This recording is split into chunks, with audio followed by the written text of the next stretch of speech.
off the live stream now, so we are good there. Hi, Jeffrey. How you doing, Jeff? Hi, Jeff McKinney. I think Mike from Mr. Destiny might be watching a little bit later too. He was excited that we were going to be talking about bourbon, so we'll see. Awesome. I'll keep an eye out. Are you in the chat? Yeah. Just let me know if somebody jumps in so I can harass them. Let's see. We're going to be talking about bourbon. Jeff, you sound a little far away to me. Eccles. Oh, right now. Still, yeah. Yeah, that was fine. That was just a directional thing. You're good. Because I was off over here.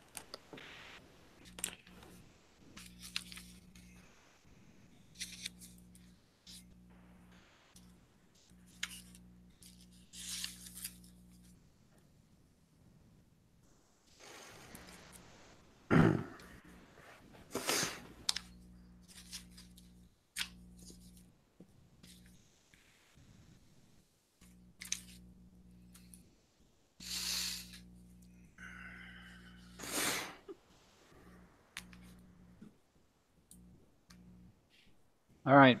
Jeff, you set? Yeah, pretty much. All right. Al, do you have any other questions before we get started here? No, I'm ready to throw caution to the wind. All right. Excellent. You have listened to the show.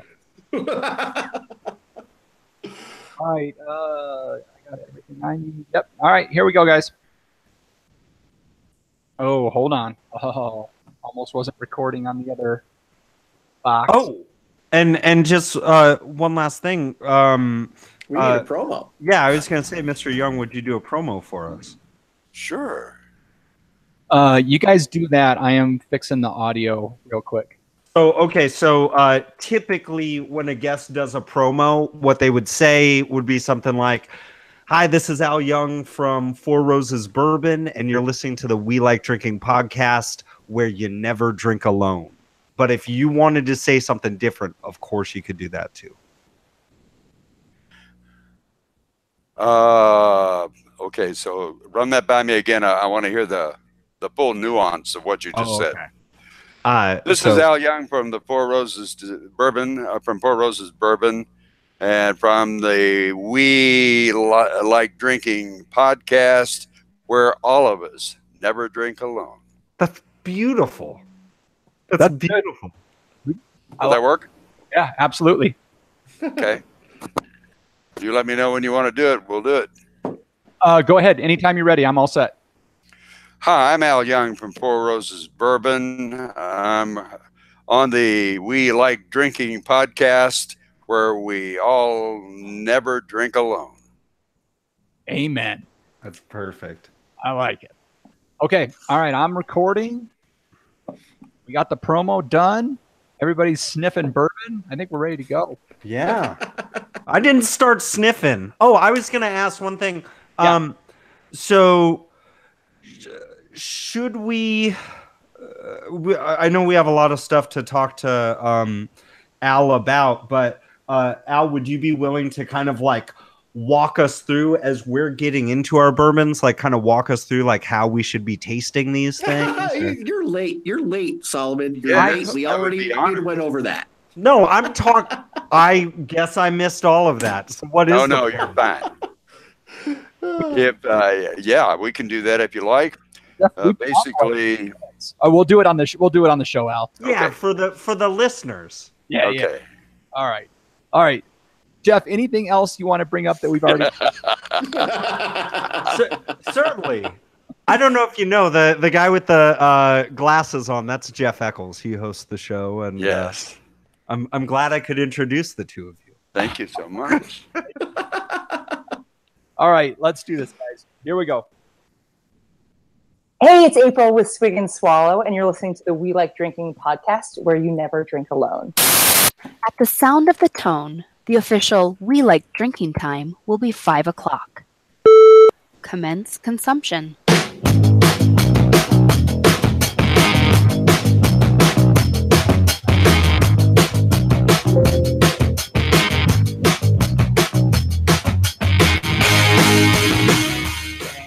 joining us for the award-winning We Like Drinking podcast, episode 196. In this episode, we'll be discussing bourbon, California closing times, and we're talking with Four Roses Bourbon at Al Young. So crack open your beer, uncork that wine, and let's get drinking!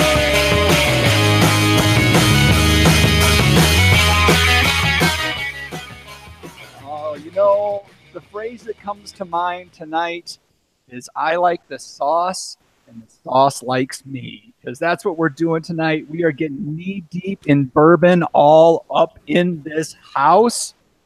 So cheers. I should say it now while I can in a clear state of mind. Cheers, drinkers, and welcome to episode 165 of the We Like Drinking podcast, the only two-time award-winning topical beer and wine education podcast focusing on fun. Now, folks, if you like what you're hearing in this episode, consider giving us a little bit of help by becoming a patron of the show. Visit welikedrinking.com/pledge to find out how you can get in the action, like our newest Patreon, Alice. Alice, thank you so much for going big. $7 a month. What? Chose the Tavern T-shirt. She is also on Patreon. She writes poetry and she's got some beautiful, hard-hitting writing. But she is supporting this chaos. Man, that's like bumping up to a first-class ticket from Colorado Springs to Albuquerque. I feel like Alice just threw the challenge down to all you squares that are just throwing in $1 a month. Like, can you be more like Alice? Thank you so much. My God, that's amazing. Alice F., we are greatly indebted to you for becoming a patron of the show. We hope to see you in the Black Tavern T-shirt once you get your hands on it. But enough about that. You've heard everybody talking. Let's find out who we're drinking with tonight. We are joined by our usual panel members. We've got our show jerk, Jeff. Hello. Not sure how I got it. I think I want to blame Jeff Burrows for that one. We've got our commercial brewer, John Ruyak. Hey, folks. And finally, I am your host, Jeff Eccles. And our guest this evening, guys, this is like the pinnacle of the show, I think. We've got like a legend on the show tonight. Our guest tonight has served in a variety of roles at the Four Roses Distillery for more than 50 years. Some of his many roles he has held include distillery manager, brand ambassador, and historian for the 129-year-old Kentucky Bourbon brand. In 2010, his book, Four Roses, The Return of a Whiskey Legend, was published. He was inducted into the Whiskey Magazine Hall of Fame in 2015, and is also a member of the Kentucky Distillers Association Kentucky Bourbon Hall of Fame. Please help us welcome Al Young. Welcome to the show. Thank you very much. Thank you. Worthy. Great to have you on the show, Al. This is so much fun. I gotta say, one of the biggest things I hear from listeners is, when are you going to do more bourbon? So why not just get a legend on the show to teach us about bourbon? I think we just infinitely multiplied our amount of bourbon talk on this show just by starting this episode. I think so. You finally got it after how many episodes? 96. So welcome to the show, Al. How are you this evening? I'm fine. How are you? I am doing very well, thank you. So what we want to do here in the beginning, before we get deep into interviewing you about your life with bourbon and Four Roses, is find out what everybody's drinking tonight. And hopefully, as we kind of walk through this, you can give us a little bit of info on what we're drinking. Be glad to do that. All right. So, John, why don't you start us out? So I guess I got the Four Roses 80 proof. This is the Kentucky straight bourbon whiskey, and I'm assuming that this is kind of the blend as I was reading about. Correct? Yes, it's actually, for many years we were a blended whiskey in the United States, sold as an export bourbon only. So when we brought it back into the U.S., back in the year 2002, I believe it was. We tried to turn that around and call it a mingled bourbon, which means that we've got a mingling of all 10 of our recipes going on in there. Yeah, I've got a question about that later, but I tried some of this on Sunday watching football, and I drank it on the rocks. And this evening I put it in a crystal glass and I put it in the freezer for a little bit. So I kind of muted the flavors a little bit. But what I also did is I just poured a single finger in a room temperature glass about 5 minutes ago, and just let that's so much better. Why'd I put ice in my other one? So let's it just smells delicious. We'll go next. All right, Jeff Solomon. Yeah, so I was so happy to open up this sample, and thanks for Four Roses for sending this out to us. I was so excited to open up this Four Roses single barrel Kentucky straight bourbon whiskey. And I love how on the bottom of this, I'm seeing that this is from Warehouse SN barrel number 47-4T. I was really excited to see that. I'm much more of a I wouldn't say an expert, but I'm much more of a wine person. And I think people that know me most would say that I'm really into like very hyper specific and local wines that are attributed not just to specific vineyards, but even like specific blocks. And so when I'm seeing a single barrel, I'm really excited to see that same type of thing, like seeing what is the play of this particular barrel in this particular position in this particular warehouse. Like, ooh, I'm antsy. Well, you're not alone. There are a lot of people on the bourbon side and the wine side that express the same interest. So that's why we include that information, especially on our single barrel, of what warehouse was it in, which way was it facing, what was the RIC number, and we only store them 6 tiers high. So that number will be in there. And then they're only 23 barrels deep in each tier. So they'll all be lettered A through whatever the 23rd letter is. Oh, wow. I mean, I've had a little bit of that bourbon this evening too. So that'd be W. But it's great information to know. And the single barrel at 100 proof just is wow.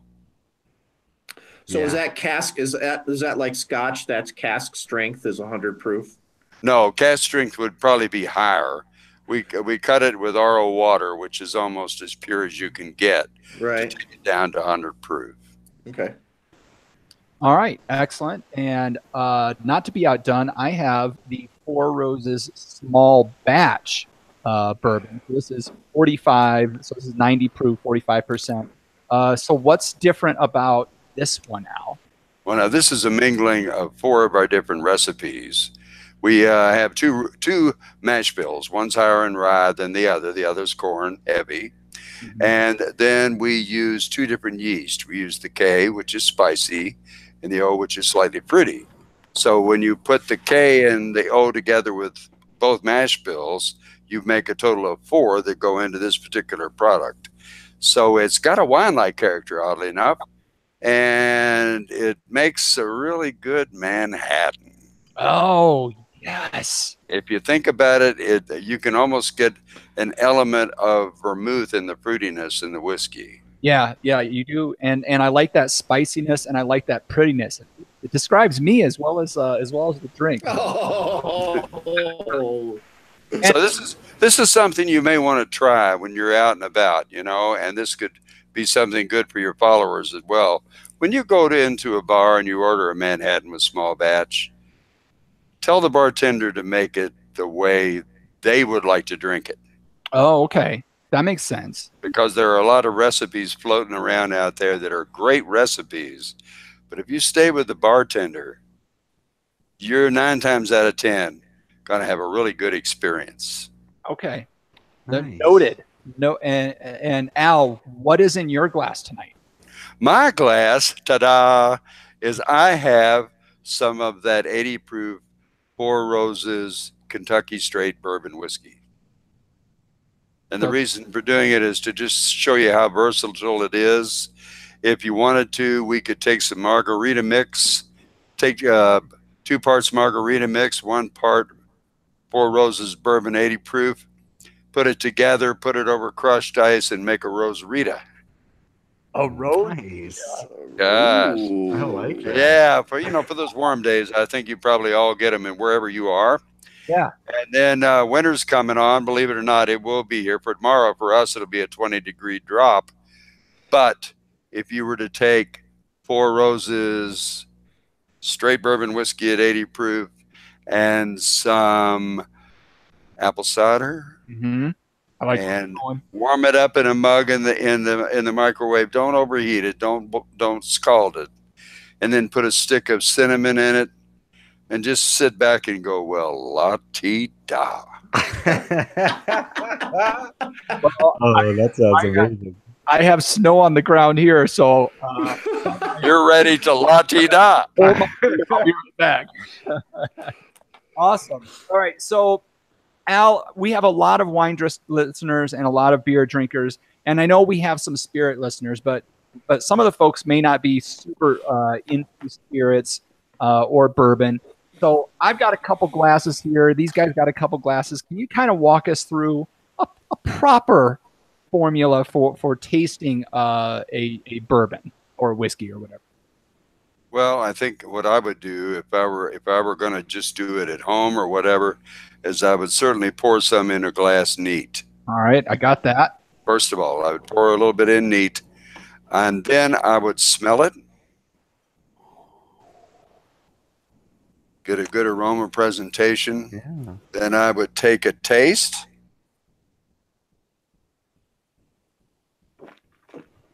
Or maybe two. And let it sit on your tongue for a minute. Kind of mull it over like you would a good wine.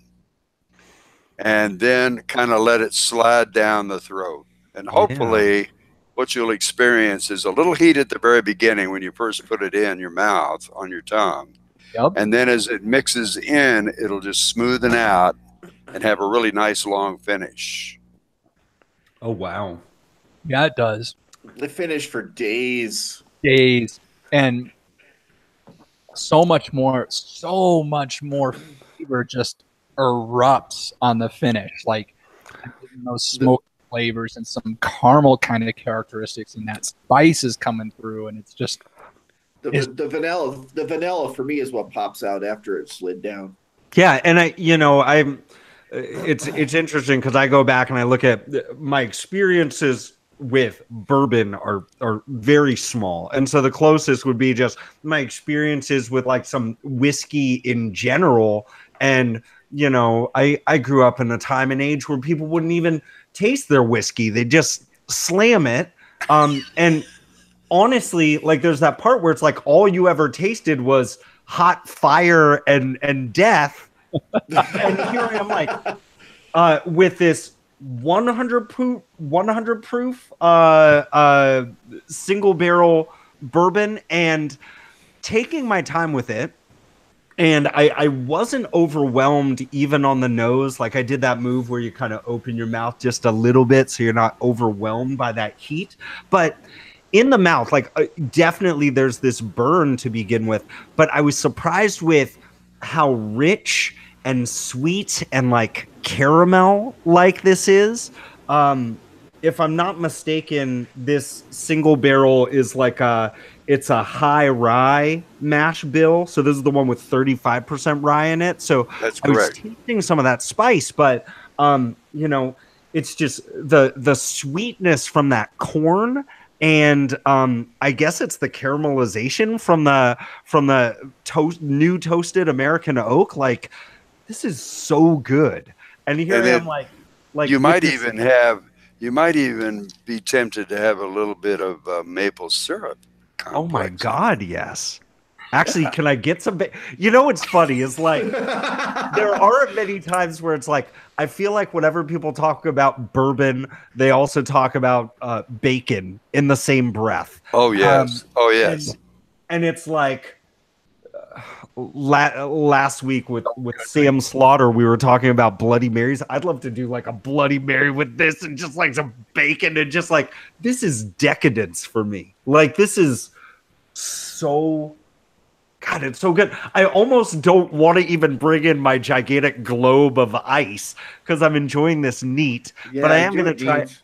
Okay, I am going but to. here's the thing. Yeah. First of all, if we go back and visit that aroma complex, if while you're sniffing it, if you leave your mouth open and get it both olfactory senses going, the nose and your mouth, you're going to see a really perked amount of aroma in there. Mm-hmm. And then if you put that ice in there, you're going to see different flavors than you had when it was straight. It's going to be really nice. What we even encourage people to do when we're doing like private barrel selections or whatever, we are getting it with cask strength, is we suggest to them that they put a dropper of water or two in it just to help with that, that alcohol vapor kind of quality in there, and it just transforms the whiskey unbelievably. Wow. I think I'm going to drop a little water in this right now. I think I can do this. Okay. And just a drop or two.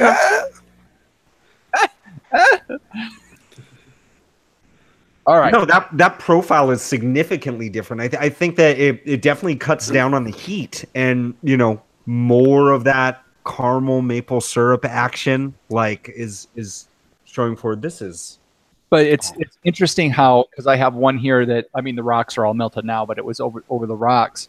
And the thing that I notice about it is the heat dissipates a little bit. Like, I don't get as much heat, but the finish loses a lot.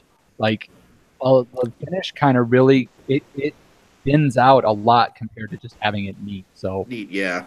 What I noticed on mine, and I get the maple notes, and I grew up in Western New York, so a lot of maple syrup. But I get kind of a peach, like a stewed peach kind of flavor in mine, and not to mention the caramel and vanilla. But where I work, our most popular beer is a double IPA, and our hop bill promotes a stone fruit type of flavor in the beer, and I get not the stone part of the fruit, but the actual flesh of the peach in this one, and just cooked a little bit, Well, that a lot of that has to do with the yeast and the fact that we have 5 proprietary yeasts in the 2 mash bills that allow us to make 10 bourbons.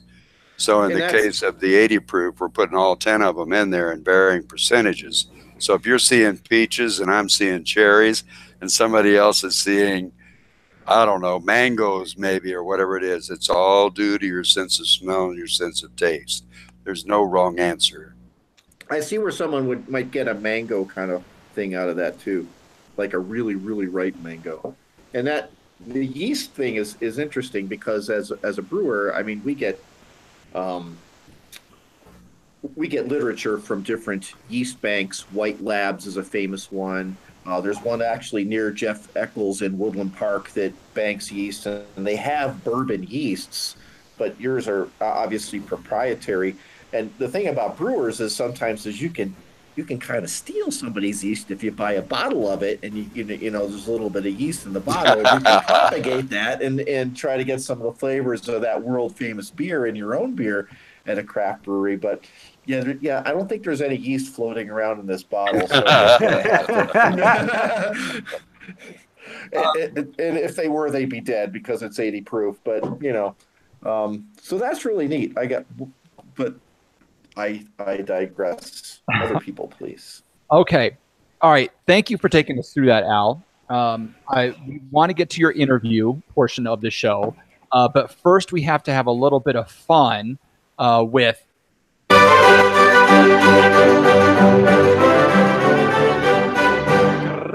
Pop or Pop Culture Reference. So this is where I give these guys a term, and they try to tell me if it's a wine grape, a beer hop, or some kind of pop culture reference. So, Al, have you heard what we do here? I've never heard it in the flesh. This will be my first time. All right, so here we go. I'm going to give you a term, and then each of you are going to give a guess as if the term is a wine grape, a beer hop, or a pop culture reference. Yes, Jeff Solomon, our viewer, is still there. The term this week is premiant.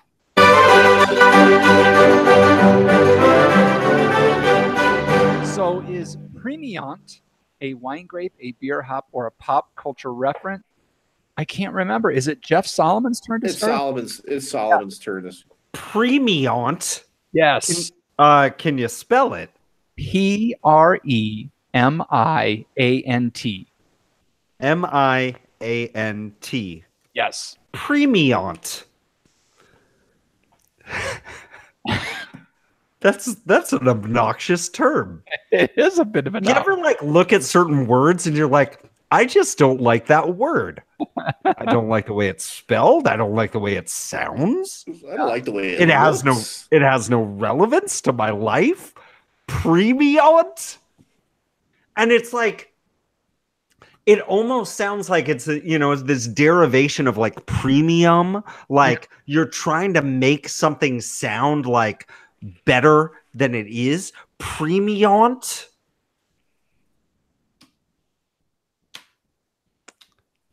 I know exactly what this is.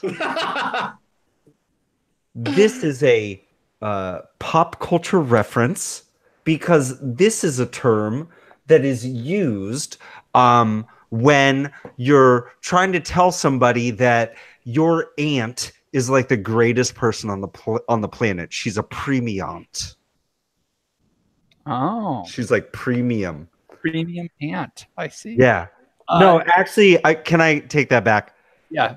This is a proprietary yeast of Four Roses Distillery. So I'm gonna say closest. It's a hop. Okay, it has something to do with hops. That's what I'm saying. Okay. All right. What are you saying? Some nerd. No, I know what this is. This is some nerd at UC Davis developed their own hops variety, and they're like, I'm gonna call it Premiant, bro. That's exactly what it is. It's a hops variety. Saying it's a hop. Okay, John. Yeah. Okay, hops don't get named that way, by the way, but okay. They go out onto the market under their test number, and then they get named later. By some bro from UC Davis. Well, yeah, maybe. No, I think this is a wine grape. I think I've seen this somewhere as a wine grape. Okay. All right, French. Al. Or Icelandic, either. Al, what do you think? Premiant, is it a wine grape, a beer hop, or a pop culture reference? Well, I'd like to think it's a pop culture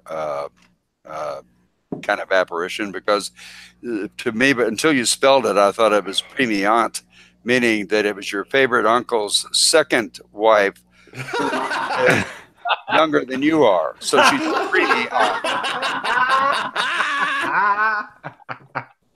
You know what? I don't even care what it is. That's the winner, right?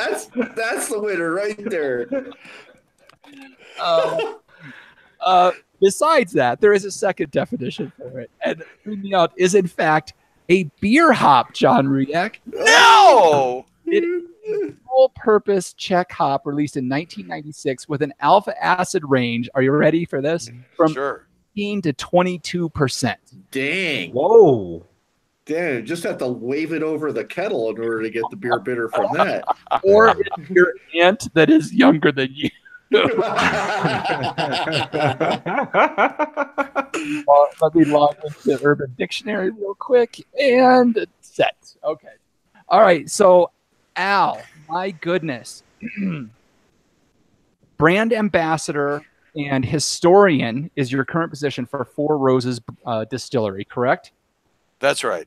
And you are an author of a very interesting book. Where do we even start?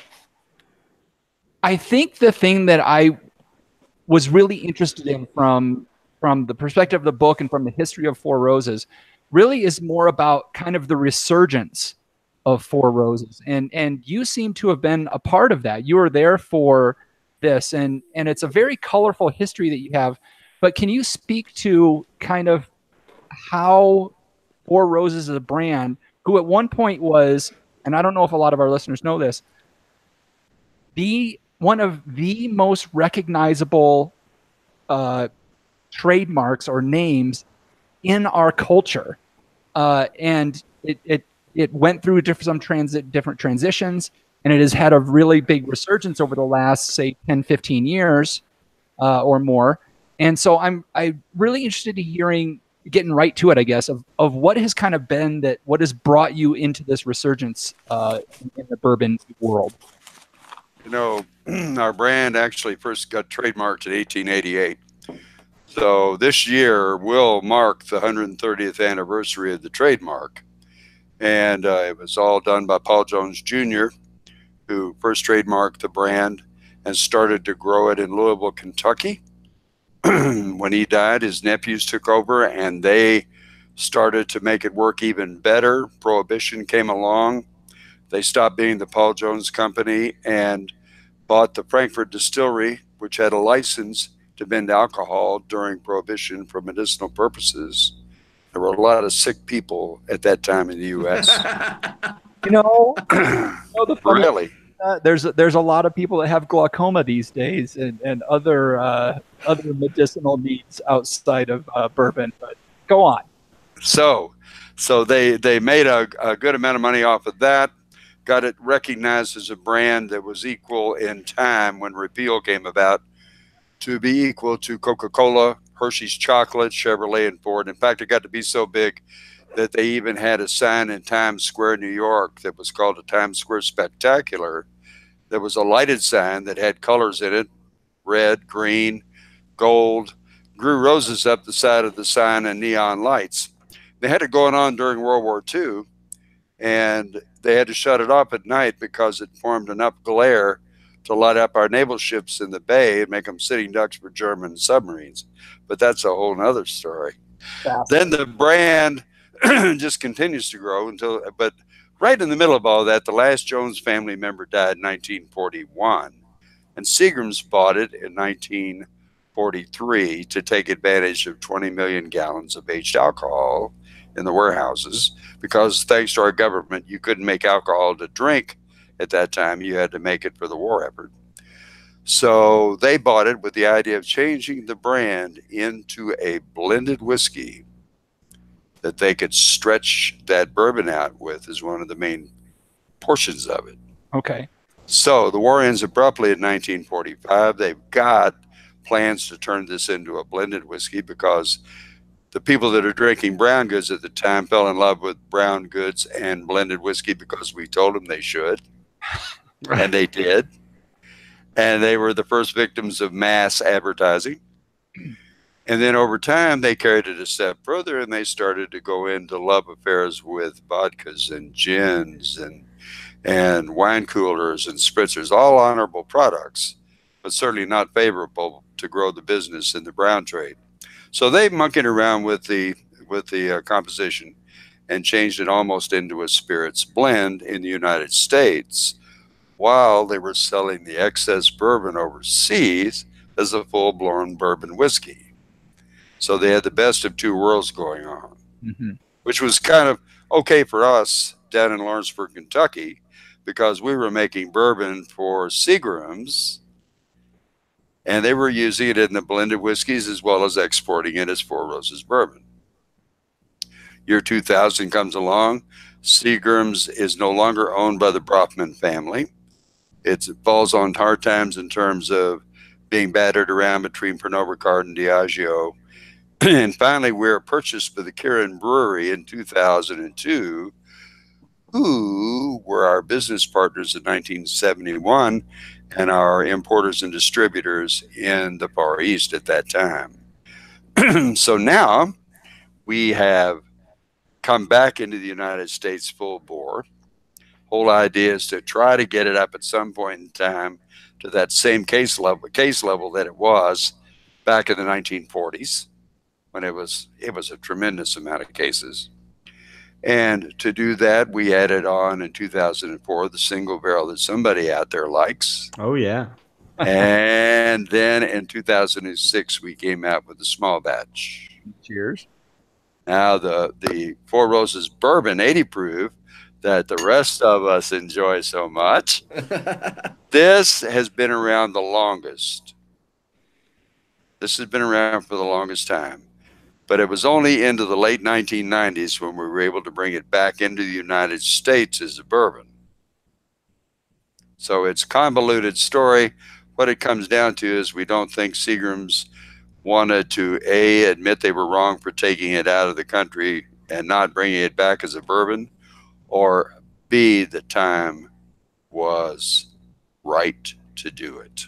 Mm-hmm.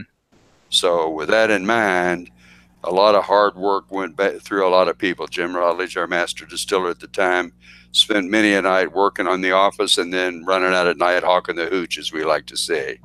And then a lot of us joined in the so-called fun, which means we were flying all over the country and doing tastings for all kinds of charity organizations, anything we could do to get the word out there, and it's paid off.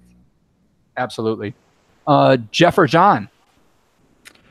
So, I'll get to one of the bigger questions I had is the master distiller, is he in charge of replicating the blend at each bottling stage, or how does that go about? Do you have blend testers? Because it's a living product. When you create a mash bill and you ferment it and then you distill it, there's small differences between each batch. So the difficulty in getting the blend the way for, the 80 proof is supposed to be every single time, I'm sure can be a challenge. And I'm wondering what that day or couple of days is like at the distillery. Well, basically, the master distiller's job is to survey all of the barrels that are aging at some point in time. Obviously, not every one every day, but with several different groupings throughout the year to select barrels that would be best suited for the Four Roses 80 proof, small batch, and single barrel. They all have to meet a guideline of measurement against a recognized standard for that kind of whiskey. That occupies a great deal of his time. We are fortunate enough to have a master distiller that has a great nose and a great palate right now to be able to keep the products consistent. And that's what we're out to do, is to make sure that if you buy any one of the three that we've talked about on this program now, and you taste it 6 months from now, and you get a new bottle from a different batch, they ought to be very, very close. Okay.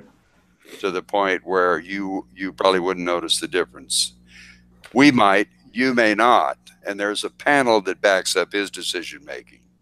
And we check it at every step of the way, from the distillate all the way through to the aging process until it goes into the bottle and beyond, just to make sure that quality is there. Yeah, that's such a, and I've talked about it with the guys before, but when you're in the industry and you're making a product, you have to know what something tastes like before it's finished and know whether it's going to finish the way you want to, which is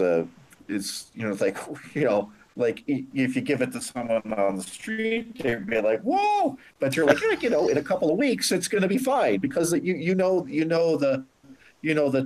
the way things progress over time and how those flavors are going to change. But yes, in such a large operation such as yourself, I mean, to get every release of bottles to taste the same is just a remarkable achievement. Well, thank you for that. But it is a task. A lot of the other producers think that we're a little odd, a little strange to go to the lengths of having 5 different yeast in 2 mash bills. But you can see the variations just by the 3 whiskeys we have here on this show. Mm-hmm. Right. We think it pays off in the long run. And then when we have limited editions, we can reach out there and grab things and put stuff together that, are quite remarkable. Some of the other distillers, and they will be quite happy to tell you, they have maybe 1, maybe 2 yeast strains. They have a couple of mash bills, but they end up lopping their whiskeys off at different ages, different strengths, and it's basically the same whiskey, batch after batch, and can have some variation. Ours will vary. I will be upfront with you. So there will be batches of the 80 proof, for example, that may have varying percentages, not just 10% of each one. So I guess I'm wondering, if we're talking about variation and just looking at my single barrel sample right here, and then thinking about your master distiller and just having like this killer palate, and I'm just wondering if you might be at this point, Mr. Young. I'm certain you are. Do you have like a certain area in the storage room where you feel like you see the best bourbon coming from? And do you kind of like, can you put like a little dibs on like, oh, I'm getting that barrel right there? Does that happen? Well, I am responsible for conducting a lot of the private barrel program, private selections. And for that reason, we select barrels from all of the different warehouses to be in that program. Brent takes a look at them first, Brent Elliott, our master distiller, and then we put them into the program. And I have to steel myself from making a prejudgment about these barrels, because sometimes I would be a fan of the K yeast because it's spicy. And let's be honest about this. When your palate matures, you're going to pick out bolder flavors. You're going to pick out bolder aromas. But if you're in that position of trying to orchestrate these things for other people, you have to keep a kind of an open mind. So I do that. And then one time it got on the internet that only barrels from our M warehouse were the ones that were the good barrels that everybody should get from M. Well, we have 20 warehouses right now, and we're going to add some more on, okay? We threatened to go out there one morning and write M on all of them. Just take a big old marker and go M on each warehouse. As far as a sweet spot, a sweet place to know where they are, we keep a record of all our barrels on the computer, obviously. We used to do it by hand many, many years ago on giant sheets of paper. But we sample them periodically. So just as soon as you say it's right in the middle of a certain warehouse, something will pop up over to the left or the right in another warehouse that's equal to or better than what you thought was the sweet spot. So with that single floor warehouse, we got more even aging, and we think that gives us more flexibility. Nice. It's probably more than you wanted to hear, but no, that's awesome. Great. Yeah, but let's dial it back a little bit to raw product. Do you have particular growers that you get your corn from? So that's most of the bill is corn. Do you contract that to particular producers of corn? That's a certain hybrid of corn.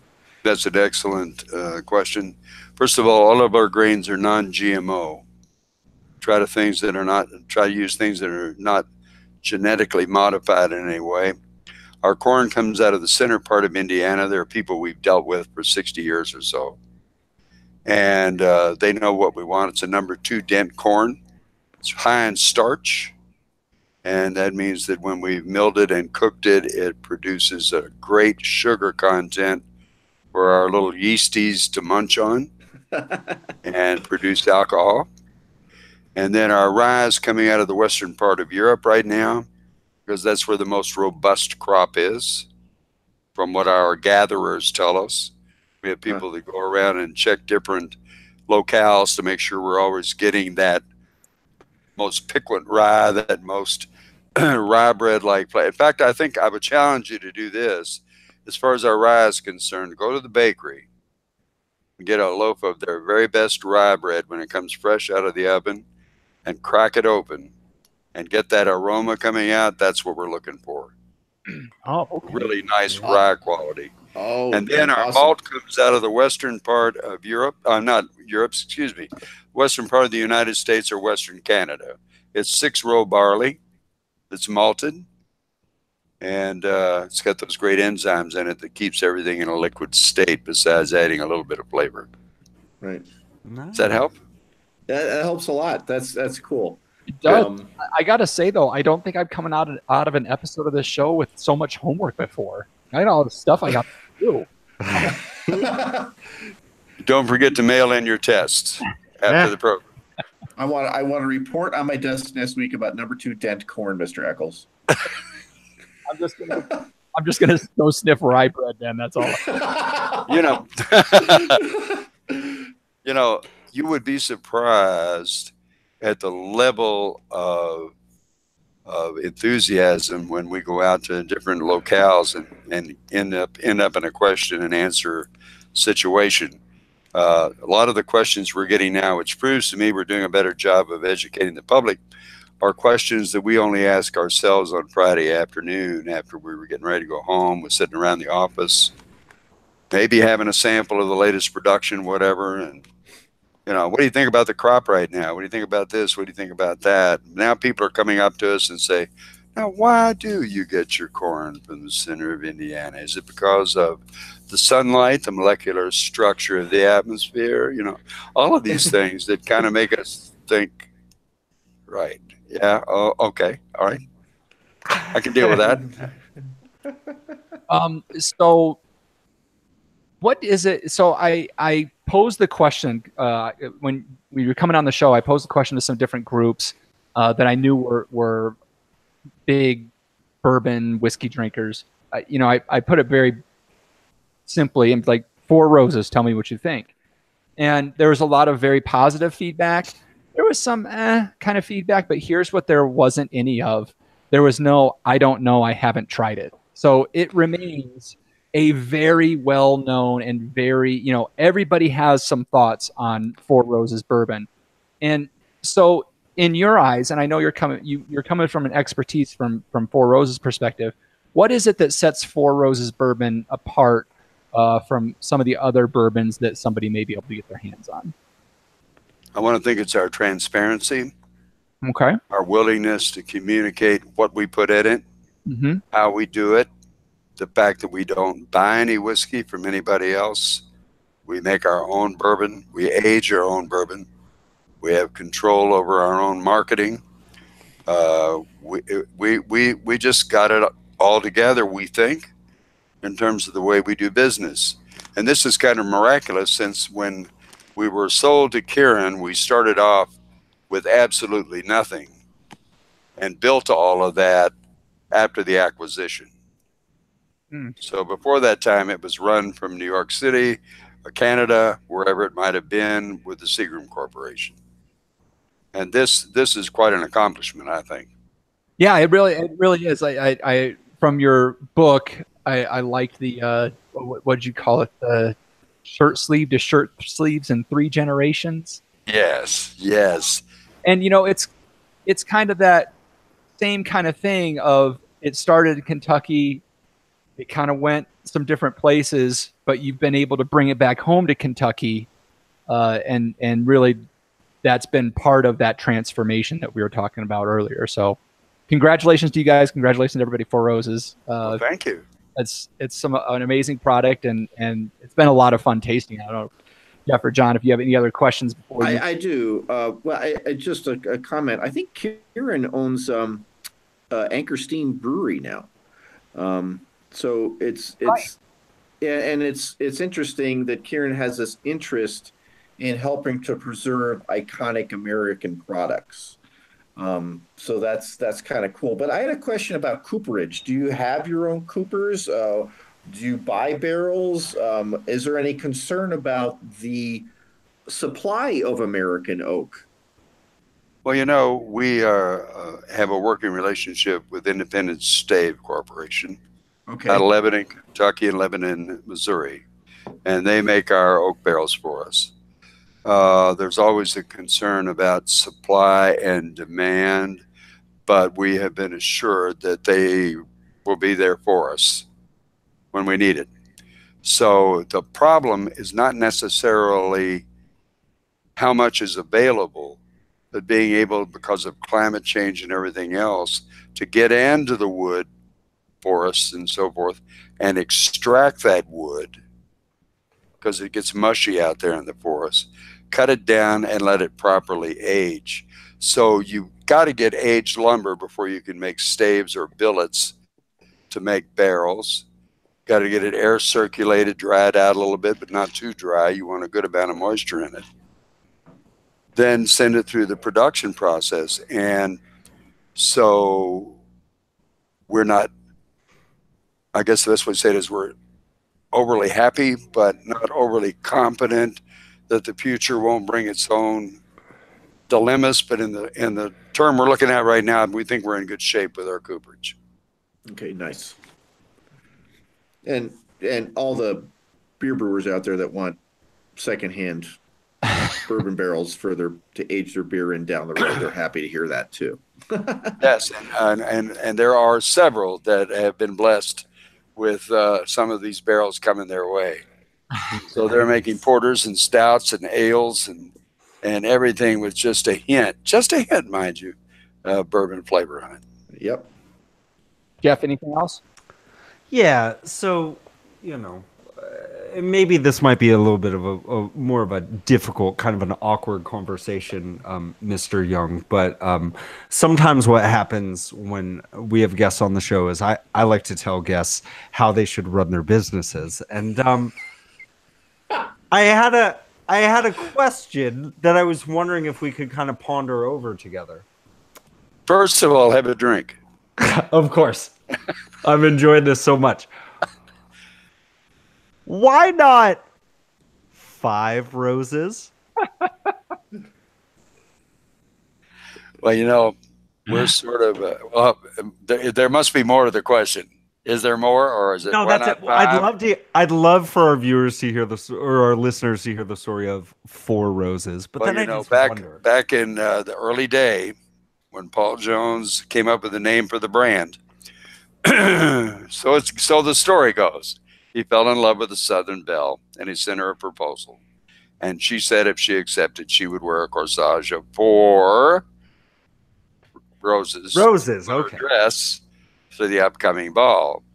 So when he showed up that night, she had a corsage of 4 red roses on her dress. And we think he named his whiskey in honor of that event and transferred his passion for his beautiful belle into the way he made whiskey. So 4 it was. 4 it shall be. That trademark and that name has been unbroken for 130 years.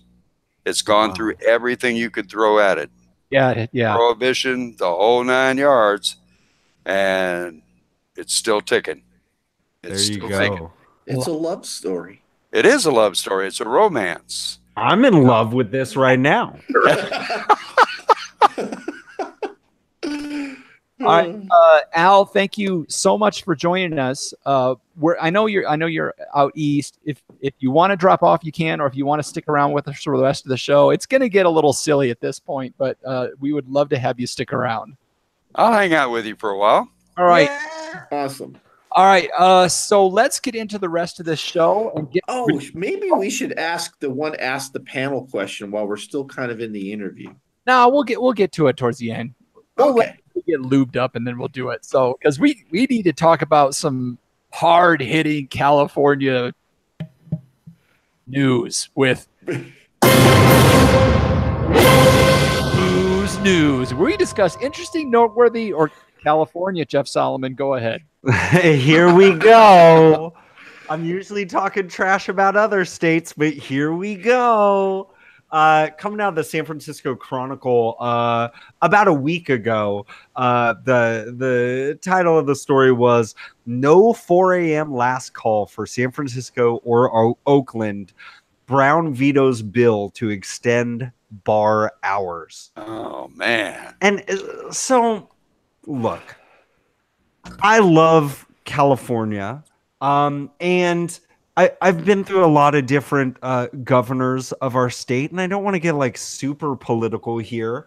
I voted for Jerry Brown, who affectionately, was it the 60s? They called him Governor Moonbeam back in the day.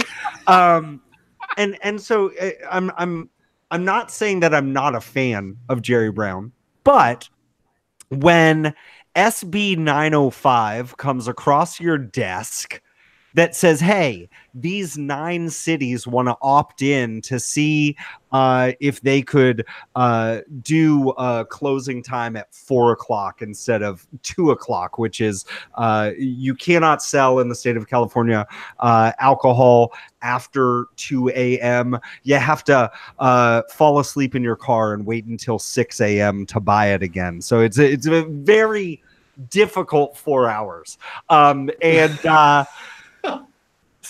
The cities of Sacramento, Los Angeles, Long Beach, West Hollywood, Palm Springs, Cathedral City, and Coachella were all opting in on piloting this program, and it looked like they had all this backing where it's like, I think it's kind of silly that we have these laws to begin with, because is there really fundamentally a difference between somebody buying booze at 2 a.m. as opposed to 4 a.m? I wouldn't think so. And I think there's even less of a difference between buying booze at 4 a.m. and 6 a.m. And yet this is a law that persists in my beautiful state of California. These 9 cities are saying, if you're talking about in like a major metropolis like Los Angeles or San Francisco, or I don't really think there's much of anything in Coachella. I think they just have a concert and some deserts. But it's like in a major city, like, wouldn't it make sense to keep things open longer, to keep businesses open longer if they want to stay open longer in a major city where you've got public transportation, where you've got taxi service, where you've got Ubers waiting down the block? I don't understand why. Well, not just why the law is there in the first place, but why, with all this support, Jerry, it's right there in front of you. All you got to do is sign, and you say, what he says is, make no mistake, by extending the law, the drinking time by 2 hours, there will be more drunkenness. And the CHP believes that there will be more drunk driving accidents as a result. And I am sorry, Governor Brown, I am sorry, CHP. Do not come at me with something that you believe or that you think. What I'm looking for from you is some actual, like, evidence-based reasoning here. If you put a paper on my desk as a science teacher, Mr. Young, I'm a biology teacher by day. If you put that on my desk, you get an F, sir. And what I'm saying is, I'm just bummed out. Don't you think we should extend it to at least 4 o'clock so you only have to wait 2 hours in your car to buy some more booze? Well, if I can weigh in there for a minute, let me just say that if it's a question of retailers being open till 4 o'clock in the morning, liquor stores, they may need those 2 hours to restock the shelves, because it sounds like people are just buying whiskey out of hand in California, to the point where we can't even begin to supply everything. The thing that poor old small-minded me wonders is, if you can't get everything done by 2 o'clock in the morning, are you going to have to wait till 4 to have it done? Hey, man. And I'm just wondering, who's working the day shift? If everybody's out there drinking till 2 or 4 o'clock in the morning, just who's working in California on the day shift? They're all day traders. They're selling stocks on their phones. Oh, I see. Yeah, go ahead, John. No, is there some demographic reason? I know there's certain places where they allow bars to open outside of state law. To be like, there's some states where you can't open till 10 o'clock, but they'll allow certain bars to be open near manufacturing places or hospitals that have third shifts in order to meet the needs of the third shift. So is there demographic reason to let bars stay up until 4 o'clock. Al, I'm almost as old as you are. I don't stay up past now. Midnight's about my limit completely. So who stays out till 2 o'clock in the morning anyway? Not that they shouldn't be able to 4 o'clock, but like, who's out there? And Albuquerque is a pretty big city, and they roll up the sidewalks here at midnight. Either that or go play with their hot air balloons, one or the other. Right? Well, there you go. This is a good week to do that. Yeah. But I guess my thing is, and Eccles, I know you have a lot to say about this. Like, it's weird when you end up like, visiting a city like Las Vegas or, Reno, Nevada on your 40th birthday. Everything's open 24 hours a day. And I don't really think that there's much of a difference except for there's a supply to meet a demand. You know what I mean? Like if a bar is saying that they can make more money staying open longer because there's somebody looking to meet that need, as opposed to, the difference is when places are forced to close at 2, what happens is every 7-Eleven right next to a college campus, there's a big old line at 150 so everybody can buy as much booze as possible so they can keep drinking until 6 in the morning. Like, it doesn't stop people from drinking. And I think of this as like, if a business wants to stay open longer and they can actually earn money to stay open longer and feed more money into the economy, I just don't see why we would need to stop them from doing it, or why fundamentally buying a cocktail at 3:30 in the morning is any fundamentally different than buying it at 3:30 in the afternoon. Yeah, I agree with you, Jeff, that I mean, if that's what the business want to do, we should let them do it, right? But I also see a point of, at some point, we have to give like the police a break. They need they need a bit of a breather, if you go to Vegas, Jeff Solomon, certainly, like, I know what you're saying. Like, the first question, it doesn't matter what time of the day it is if you get pulled over by a police officer, their very first question is, have you been drinking it's 7:30 in the morning. Have you been drinking today, sir? And because of that, there is no stoppage. So I don't know. I'm surprised that he vetoed it if it had as much support as what you're saying. But I also see the point from, we all just need to take a break at some point and let the city reboot itself from the chaos. And as Al was saying, if you haven't gotten the work done by 2, the next 2 hours is not going to. No good decisions are generally made past 2 a.m. I just want to lay this out here, right? In states that have laws where bars need to close at a certain time, like in California, it's 2 a.m. Is it like that in Colorado? Same here too. And same in New Mexico? Yeah. So what is the rowdiest time of night? If you are a police officer, what's the time where you do have to be working the hardest, like downtown around bars? It's usually between 11:30 and 12:30. Oh, really? Yeah. I was going to venture to say closing time, but if they never close, no problem. Spread it out, spread it thin. That's what I say. That's if you never close, no problems. That's what I'm trying to say. All right. Interesting discussion, folks. Let's see what happens. Okay. Let's get in this. I'm excited. We've got some questions from our listeners with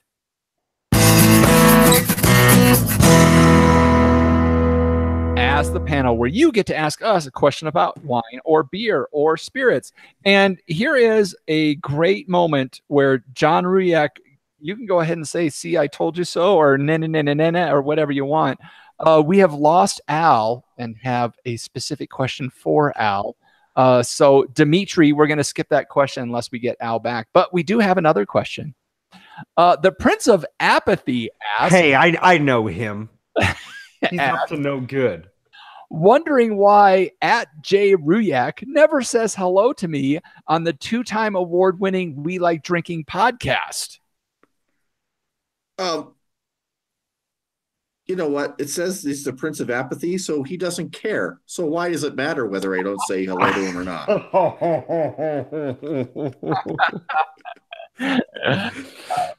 So I'm interested. Do you know who the Prince of Apathy is, John? I have no idea. Is our good friend Jeffrey M., who always watches our show, and so we always say hi to him at the beginning of the show, and you choose to ignore him.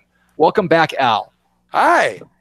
Well, John, hi, I Jeff. must have. Hey, Al, welcome back. But just real quick, I want to give a big shout out to Jeff M., who listens regularly to the We Like Drinking podcast. All right, remember to do that. All right, Al, we've moved into the Ask the Panel part of the show, and we have a question for you. Dimitri asks, hey, Al, what do you think of all these new micro distilleries that 2 years into existence are charging $80 a bottle? Oh, wow. Yeah, that poses an interesting question. What are they selling for $80 a bottle? Obviously, it may not be anything they're making. Is it something they're buying from someone else and rebranding it? In other words, buying whiskey and putting it out under their own label? Oh, okay. If so, and they admit to it, well, that may not be such a bad idea. But if they're not, I'm not so sure that I'd be willing to fork over $80 for a questionable item. Oh. Yeah, and I see it a lot too. I see whiskeys that haven't been around very long, and they're charging $800 a bottle, and it's mind blowing that they can do that. But I guess it speaks to the incredible rise that we're seeing in the popularity of the brown spirits. Well, I think just saying. Well, if somebody says we're getting started in the industry and we've got a distillery in the works and we're getting going, but until we have something of age, we purchased a little whiskey from over here, or somebody had enough to sell us some, and sure, yeah, we're buying from whatever that distillery might be, but just hold on for another 4 years. We'll be right there with you. Then I might be willing to go ahead and stake them a little bit. Okay, that makes sense. Yes. I can totally see that. All right, thank you for that answer, Al. All right, Jeff Solomon. Oh, yeah.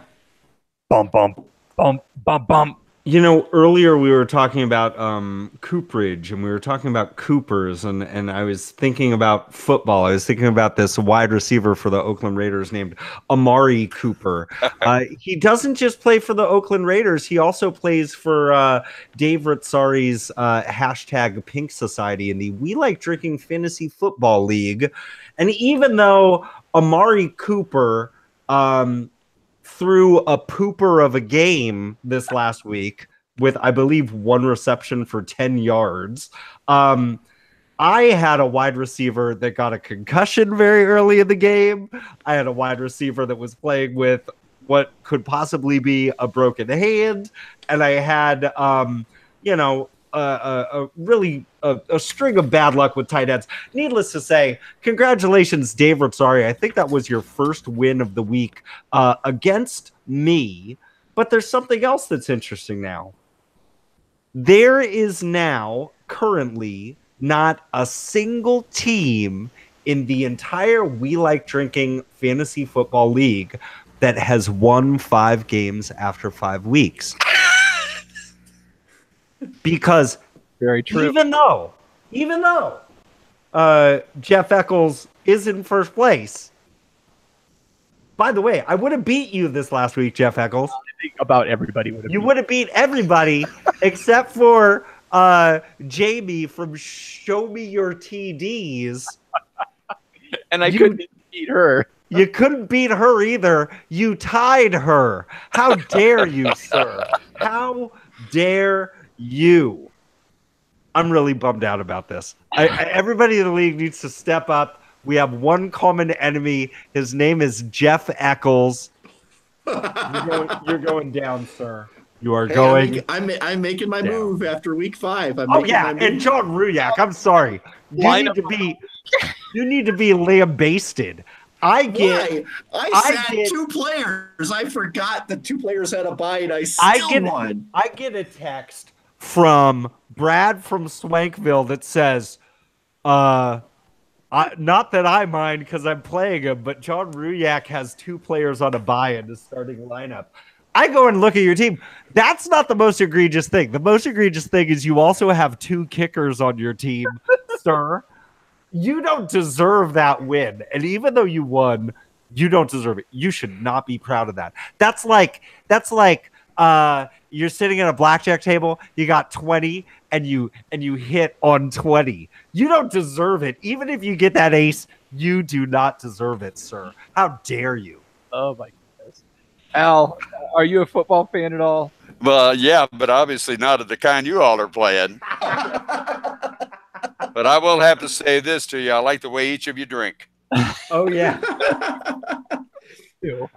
All right. Well, it must be 2 a.m. around the States or 4 a.m. kind of in California because it's time for me to call.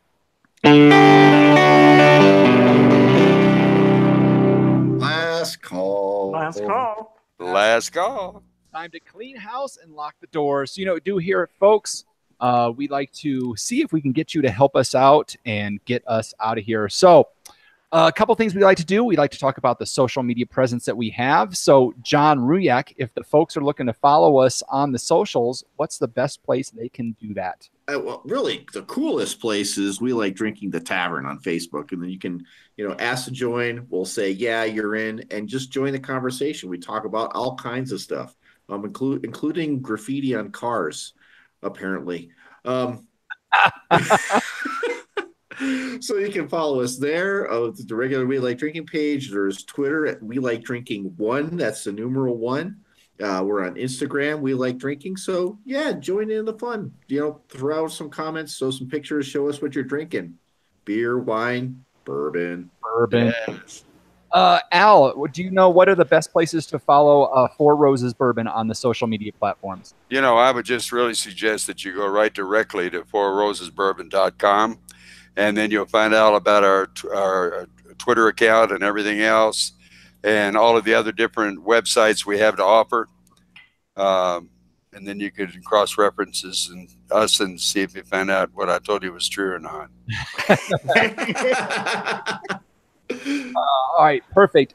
Jeff Solomon, if they're listening to the show and they got something to say about us, where's a good place they can go to leave us a review? Oh, well, certainly, if you're listening, thanks for the download to begin with, and thanks for actually listening to us. And you're probably listening because Al's on the show this week, and I think I might even listen later on, too.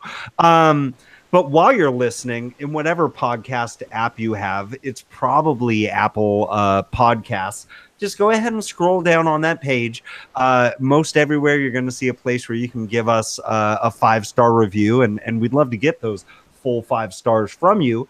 If you don't think we deserve that much, give us 4 and give us a comment and tell us what we can do to better serve you. And then we will find out where you live. And then we will hold you down, and we will noogie you until you give us that 5th star back. Also, one more thing. Okay.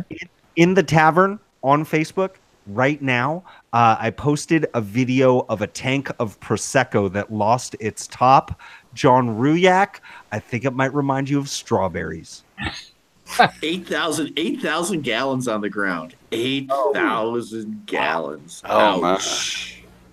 And we mentioned it before, but if you would consider donating some money to us on a monthly basis, visit welikedrinking.com/pledge to find out how you can join us there, like Alice did. All right, so that was a lot of information I gave you guys. So now it's time for a little bit we like to call Wait, Who Subscribed, where I give these guys a quote from someone fictional or non-fictional, and they try to tell me what it's from. So Al, this could be from books, movies, songs, radio, anything fictional or non-fictional. You got to try to get it. All right, here we go. I found him by the railroad track this morning. I could see that he was nearly dead. I knelt down beside him and I listened just to hear the words the dying fellow said. All right, so that's all I'm giving you guys from it. I should have a much deeper voice when I'm saying that one. But John Ruyak, you get to take us out here. Oh, I thought maybe it was a quote from Brother Where Art Thou, but it's a poem from somebody, and I don't know who it is. All right, it is. I'll say this: it's not a poem. No. No. Jeff Solomon, you used to work in a record store. Oh my goodness. Well, I'm probably way wrong. I don't know why all of a sudden I got this flashback to like it sounds like just with the cadence of it, it might be like Lou Reed, Take a Walk on the Wild Side, but I don't see what the connection would be there, and it's probably not that. I thought it was gonna have something to do with bourbon, but the first thing I was thinking of was like Nightmare on Elm Street Part 1. The bourbon was involved in one of the murders from Freddy Krueger. Oh, sure. Blame it on us. Yeah. All right, Al, any idea what that may be from? Well, I think probably if I was a betting person, I would say that it was probably the primate's observation when the uncle fell by the railroad track and was laying there half dead. I like it. I like it. But I don't think it gets us a cigar. All right, so is it the second verse to My Old Kentucky Home? Forrest does say, "Give my love to Rose, please, won't you, Mister?" Oh. This is Johnny Cash. Johnny Cash. Oh my goodness! Love the Rose. Oh, gosh darn it! Well, I'll tell you. Yeah. All right. I guess we're all down in Folsom Prison on that one. There we are. Yeah. They stay open till 4 a.m. They do. Sure do. they don't let them out for 4 hours to take a walk. And it's hard to get some liquor in there that's legal. Some Pruno. Wow, what a beautiful thing that is. Rose, Johnny Cash. Yes, it is. You can also find the show notes for this episode to the links to the stories or mentions we had at welikedrinking.com/podcast. Or if you're on your phone, just swipe right. All right, folks. We've reached the time where I get to say, okay, panel, let's take one last trip around this table and get some final thoughts before we shut off the lights. John Ruyak. You know, I'm taking a big sniff of this Four Roses bourbon. Here we go. It's beautiful. It's absolutely beautiful. Not a single hint of smoked whale testicles. There it is. Jeff Solomon. Okay, you need to stop the music right now. Ding, ding, ding, ding, ding, ding, ding, ding. Closing time. Something and the thing and the stuff and the thing and some stuff. Okay, start the music up again. I absolutely love Jeff Solomon needs to drink more brandy and whiskey and bourbon on the show. Like by the end, it is straight. Dean Martin got a towel over his shoulder. The glass is all wobbling again.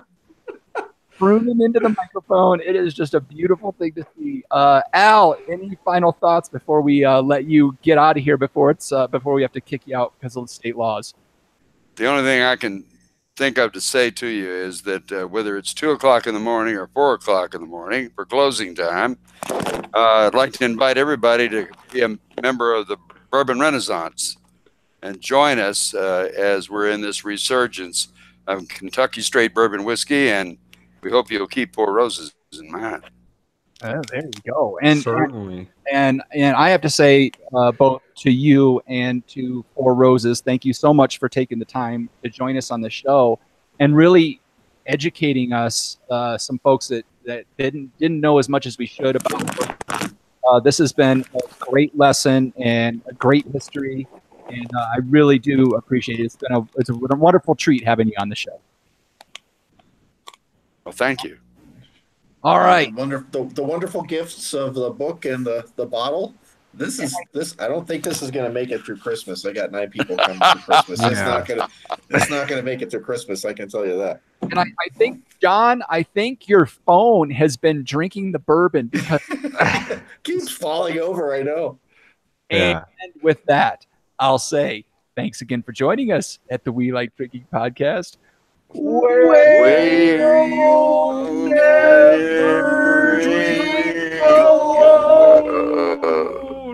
was the drunkest drink alone. I know who I want to take me home. Oh my goodness. I'm calling Kara on my tablet now. She needs a rescue. Oh, you. All right. Okay, let me do this.